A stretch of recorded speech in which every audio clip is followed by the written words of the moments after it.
स्वागत है आप सभी का बनो अपना फाइनेंस मिनिस्टर में। और हम इस शो में आपकी फाइनेंशियल प्लानिंग तो करते ही आपके पैसों का भी ख्याल रखते हैं। आगे बढ़ूं उससे पहले हमारी खास पेशकश, और 22 फरवरी को आपका शो जयपुर आ रहा है, जहां पर आप हमारे एक्सपर्ट से मिल सकते हैं, हमसे मिल सकते हैं। इन्वेस्टमेंट्स को लेके कोई भी टिप अगर आपको चाहिए हो, अपनी फाइनेंशियल प्लानिंग करनी हो या किसी भी तरह से आगे बढ़ना हो अपनी फाइनेंशियल लाइफ में, रजिस्टर कीजिए इस दिए हुए नंबर पर और हमसे मिलिए। रॉयल ललित होटल का नाम है, जहां पर हम आपको मिलेंगे सुबह 10 बजे से।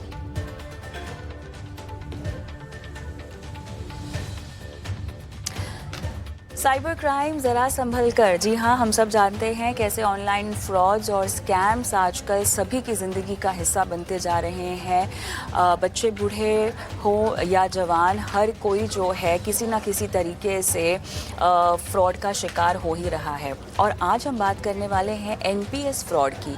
पीएफआरडीए जो कि रेगुलेटर है एनपीएस का, उसने एक तरह का सावधानी भरा मैसेज और आगाह किया है लोगों को एनपीएस के ज़रिए हो रहे फ्रॉड्स के बारे में। एनपीएस हम सब जानते हैं रिटायरमेंट का एक ऐसा निवेश का विकल्प है जहां पर बहुत सारे लोगों ने अपने पैसे डाल रखे हैं, और जमा पूंजी अगर आपको रिटायरमेंट के बाद के लिए जमा करनी हो तो एनपीएस बहुत ही भरोसेमंद और एक सक्षम तरह का निवेश विकल्प उभर कर आता है। अब इससे जुड़े जो फ्रॉड सामने आ रहे हैं उस पर बात करते हैं। सचिन रस्ते साइबर एक्सपर्ट मेरे साथ जुड़ गए हैं। सचिन, हाय, गुड इवनिंग। स्वागत है आपका हमारी इस बेहद खास पेशकश में। और सचिन, पीएफआरडीए ने बहुत ही क्लियर शब्दों में कहा है कि एनपीएस से जुड़े या एनपीएस के नाम पर हो रहे स्कैम से आपको बचकर रहना चाहिए।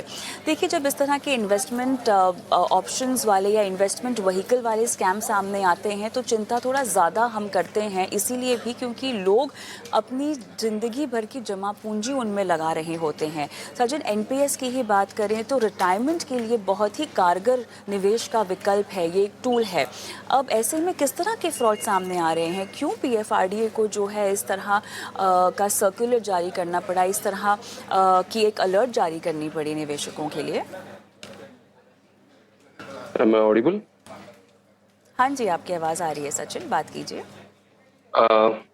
यहाँ के जो फ्रॉड्स जो रहते हैं वो बेसिकली जो विक्टिम्स जो होते हैं उनको ऐसा बताया जाता है कि आपके रिटर्न ज्यादा आपको मिलेंगे, आप हमारे यहाँ पे आके एनपीएस है, एवाईपी है, वहां पे आके आप रजिस्टर कर लीजिए, या तो फिर हम आपको हेल्प करेंगे आपका 100% विड्रॉल करने के लिए।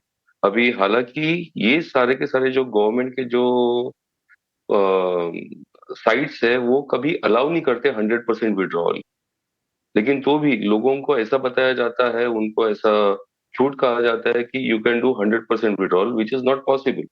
तो लोगों को सबसे पहले तो इसमें सतर्क होना चाहिए कि 100% विड्रॉल जहाँ पे अलाउड है नहीं, तो वहां पे ये कैसे हमको बताया जा रहा है कि इट इज पॉसिबल।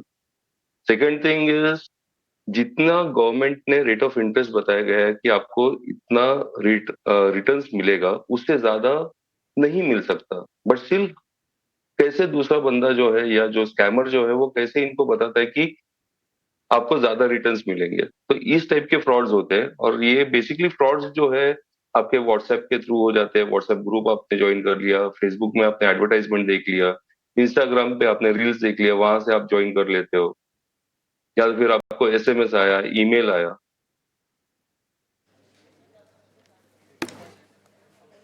जी सचिन, आपकी आवाज़ हमें आ रही है। देखिए, क्लियरली आपको एसएमएस आए, कॉल्स आए या कोई रिप्रेजेंटेटिव बन के आपको कॉल कर रहा है, इस तरह के फ्रॉड मेरे ख्याल से काफ़ी आम हो गए हैं। लेकिन चौंकाने वाली बात यह है कि आम होने के बावजूद भी जो है लोग इस तरह के फ्रॉड्स का विक्टिम हो रहे हैं। सवाल यहाँ पर यह है कि कैसे पहचाना जाए कि ये एक फ़्रॉड कॉल है। बिकॉज़ आज ही मैं किसी से बात कर रही थी और बैंक रिप्रेजेंटेटिव के नाम पे कॉल गया और लगभग 11 लाख रुपए का चूना लग गया। आज भी ऐसा हो रहा है। लगातार सोशल मीडिया पर लोगों को आगाह करने की कोशिश की जा रही है, और अब नए नए तरह के स्कैम सामने आ रहे हैं। व्हाट्सएप स्कैम्स भी हैं, क्लोनिंग के स्कैम्स भी हैं, एआई स्कैम्स भी आ गए हैं, वॉइस फिशिंग के भी स्कैम्स आ गए हैं। अब एनपीएस भी नहीं छोड़ा है लोगों ने। अब ये बताइए कि पहचाने कैसे कि ये फ्रॉड कॉल है या ये फ्रॉड एसएमएस है या फ्रॉड करके कोई आपके पैसे ऐंठने की कोशिश कर रहा है?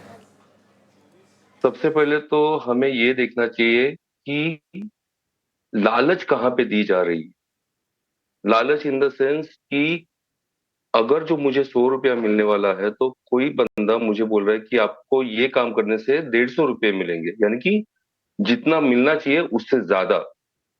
यही एक मार्कर है जिससे हमको पता चलता है कि फ्रॉड हो रहा है हमारे साथ, या कोई हमें ठगने की कोशिश कर रहा है।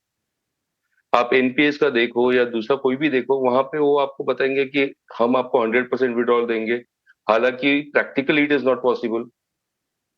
आपको जितना रिटर्न्स मिल रहा है उससे ज्यादा आपको रिटर्न्स हम देंगे, which again is not possible. तो यहाँ पे कहीं ना कहीं जो आम इंसान है वो लालच की वजह से शिकार बन रहा है।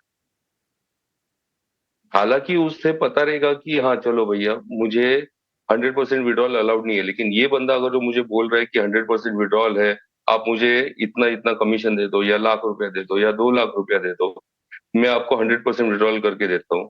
तो ये खतरे की घंटी होती है हमें जानने के लिए कि ये फ्रॉड है। कोई भी स्कैम हो, चाहे एनपीएस का हो या कोई भी हो, उसमें हमेशा आपको हायर रिटर्न्स का ही प्रॉमिस किया जाता है।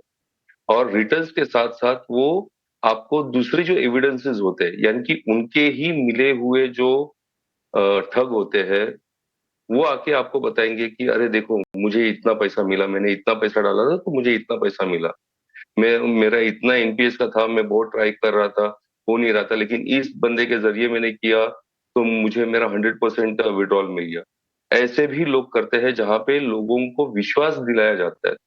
विश्वास दिलाने के लिए काफी सारे तरीके होते हैं। एक होते हैं कि अलग अलग स्ट्रेंजर्स आके आपको बता के जाएंगे, या उनका जो केस स्टडी होता है या स्टोरीज जो होते हैं वो उनको बताए जाते हैं कि देखो, इतने सारे लोग थे जिनको 100% विड्रॉल हमने करके दे दिया, आप इतना पैसा हमें दे दो तो आपको भी विड्रॉल मिल जाएगा। तो ये जहां पे भी आपके मन में लालच पैदा करते हैं, वही आपका एक मार्कर होता है, एक बेंचमार्क होता है ये जानने के लिए कि यहाँ से हमारा फ्रॉड जो है वो स्टार्ट हो रहा है। This is the only way of knowing it. Second way of knowing is the technical aspect.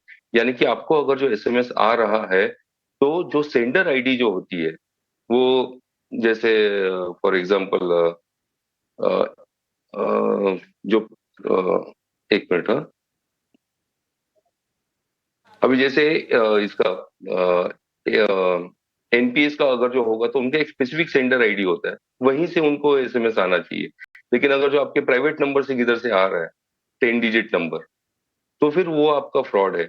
आपको अगर जो ईमेल आ रही है तो वहां पे आपका जो सेंडर जो है, जिसने मेल भेजा हुआ है, वो किसी और डोमेन से भेज रहा है, वो एक बिल्कुल, तो फ्रॉड हो सकता ये है। बेसिकली आपको जिस ये वेबसाइट बुनियादी पे बातें हैं। जी सचिन, ये बुनियादी बातें हैं जो मेरे ख्याल से आपको ध्यान में रखनी होंगी। और अगर आपके पास ऐसा कोई फ्रॉड हुआ भी है तो फिर एक फ्रॉड का नंबर है जहाँ पर आपको तुरंत कॉल करके इसकी शिकायत करनी चाहिए। और जब भी निवेश को लेकर आपके पास कॉल्स आएँ तो पहले कोशिश करें कि इन कॉल्स को अटेंड ना करें। ईमेल अगर आ रहे हों तो कोशिश करें कि पहले आप इसकी पड़ताल करें, उसके बाद ही आगे बढ़ें। धन्यवाद सचिन समय देने के लिए। एक ब्रेक का वक्त हो गया है, ब्रेक लेते हैं और जल्द लौटते हैं।